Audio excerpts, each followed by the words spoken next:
David Baye here for MuscularDevelopment.com. We are in Las Vegas wrapping up the finals from day 2 here in the morning portion. As you know, men's finals for the 212 figure and the men's open is going to be tonight. But Peter, we just finished up our women's physique and our men's physique finals.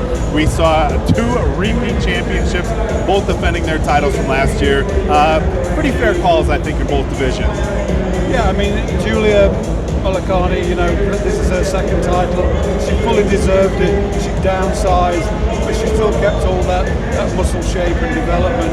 So, you know, she's sort of transitioning. She was pushed very hard by Kyra Newman, who was bigger and had loads of personality, even though her face wasn't tan. You know, there we go. So it was a good competition, and you know, it was refreshing to see the camaraderie between all the top girls. They really put everything into the post down and enjoyed themselves, and the audience enjoyed it as well. Now we know, you know, that Kira, you know, had a big season in 2015. Obviously, 2 wins, came in. She was a favorite to push Juliana, fell a little bit short. But I mean, do you think this is something that can turn into one of these rivalries where it's like every year it's Kira and Juliana? Because for as good as the rest of the field was, I felt like those 2 were just a little bit above the rest of them. Yeah, they detached themselves pretty early from the chase. I think, you know, as far as Juliana's concerned, there's not a lot you can expect her to improve. But Kyra, you probably could. Midsection could be tied to Charlotte. So I agree with you. This could be the Kai Green. Maybe not Guy Green, Phil Heath of yesteryear.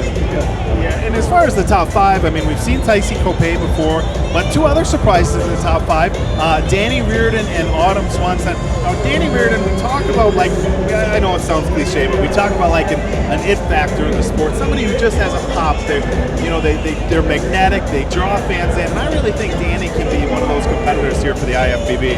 Oh, definitely. She's got bags of personality. She livens up the stage. She projects into the audience.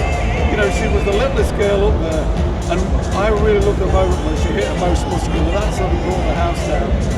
Yeah, she's great for the sport, enjoys it, and long may she compete in this division. Yeah, and talking about all smiles, Autumn Swenson, probably we saw her teeth more than anybody else on the stage so far this weekend, smiling from the time she walked out in both prejudging and finals, brought fantastic conditioning. I think she's a girl who can be in that top 5 for a lot of years to come as well. Yeah, I mean, this is only her second pro show. She was the best conditioned in the lineup. You know, she needs to sort of get some flair to her upper body perhaps. But again, she was a girl, great routine, lots of personality, really looked like she was enjoying herself. The guys walk around like, you know, the women, it's hallelujah time, and it was great to see. Yeah. All right, well, moving on to the men's physique, once again we had a repeat champion. Now there was, you know, usually in these divisions we see some camaraderie. We don't really see a lot of heated back and forth.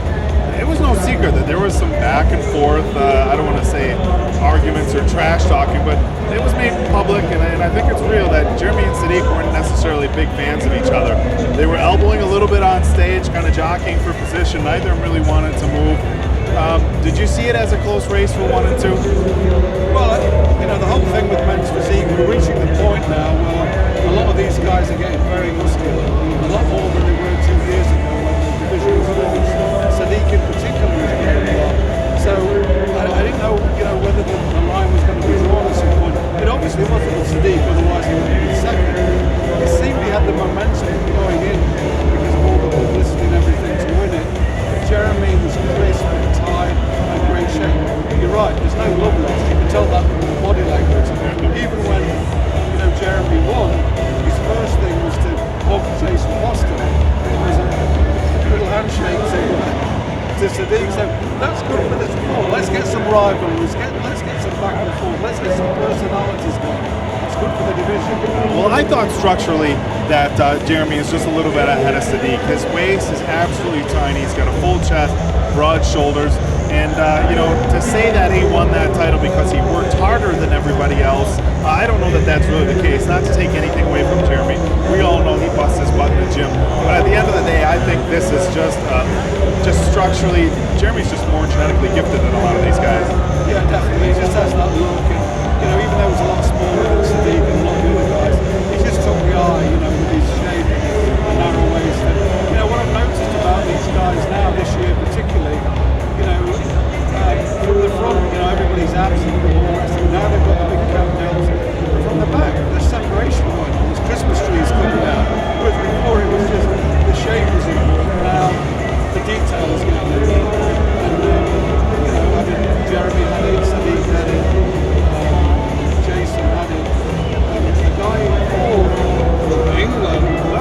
about him for a minute. How good was he? That midsection, absolutely crazy.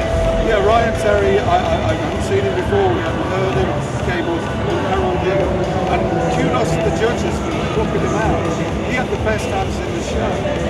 He had 4 rows of deep abs, and the rest of them were he could have been third. It was a close race, I think, between him and Jason Poston. Jason, probably one of the most consistent competitors we've seen over the last few years. 3rd place again. He's winning every other pro show that Physique and Jeremy aren't in. So congrats to Jason on looking fantastic. And rounding out the top 5, a newcomer this year to the top 5, Brandon Hendrickson. Now, I think Brandon is a fantastic competitor in that he's got great structure, great muscularity. But to me, he's really pushing the line of muscularity for this division. Yeah, I think we're coming to a watershed mark now with everything that's happening, women's physique, men's physique. The IFBB have already announced that they're going to relook at the criteria because these guys are going fast. I agree with you about Ferguson. Tremendous look to it. I mean, I looked at some of those guys and thought, wow, further down the line, they could be really good bodybuilders, certainly classic bodybuilders. Yeah, and that's been the discussion, especially with Brandon Hendrickson. Genetically, his upper body, full muscle bellies, he's not lacking anything. I've seen a couple pictures of his legs that his coach has posted. They're a little bit down. He's going to have to bring those up, but they're certainly not chicken legs. It's not like he's not in the gym doing any leg work. So I think next year when they have the new division, I'd be surprised to see Brandon staying in men's physique. Yeah, I mean, if he gets any bigger, he'll position himself out of the contest. But like I said, next year will be a little bit different. We'll criteria, we'll see what these guys are required to do. All right, we'll see if guys like Sadiq Hadzovic and Jason Poston and some of the other guys here in the top 5 make the jump to the new Classic Physique division, or whether we see him back on stage in 2016 here at the Physique Olympia. But for right now, that's going to do it for us, guys. Finals start tonight for the Men's Open 212 and the figure at 7 p.m. That is Pacific time. So for you guys out east in the Midwest, make sure you log in, make sure you're on time. We're going to have everything you guys are used to, the play-by-play, the live pictures in the thread. But for right now, it's going to do it for us. One more time, David Baye, Peter McGough for MuscularDevelopment.com for the 2015 Olympia weekend.